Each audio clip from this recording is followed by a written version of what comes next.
కాంగ్రెస్ అంటేనే కరెంట్ అంటేనే కాంగ్రెస్ అని తెలంగాణ డిప్యూటీ సీఎం భట్టి విక్రమార్క అన్నారు.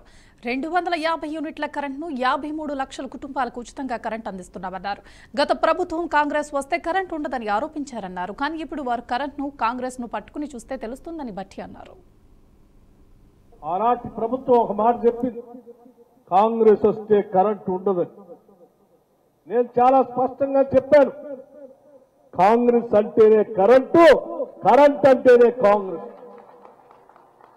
అసలు మీరు పట్టుకొని ముట్టుకొని చూడండి, కాంగ్రెస్ గాని కరెంటుని గాని రెండిట్లో దేన్ని పట్టుకున్నా దేన్ని ముట్టుకున్నా ఏమవుతుందో మీకే తెలుస్తుంది.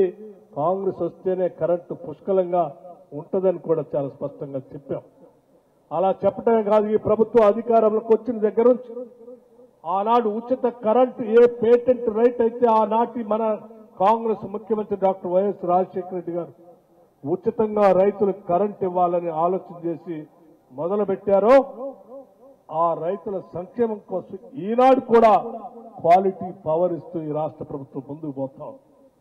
అదొక్కటే కాదు, కేవలం రైతులకు పంప్ సెట్ ద్వారా వచ్చేటువంటి కరెంటే కాకుండా పేదలకు కూడా 200 యూనిట్ లోపల ఉచిత కరెంట్ ఇవ్వాలనేటువంటి ఆలోచనతో ఈరోజు రాష్ట్ర ప్రభుత్వం బహుశా గతంలో ఎప్పుడూ తీసుకోలేనటువంటి నిర్ణయం ఈరోజు నిర్ణయం తీసుకొని 200 యూనిట్ల వరకు ఉచితంగా పవర్ ఈరోజు రాష్ట్ర వ్యాప్తంగా మనం అందిస్తా ఉన్నాం.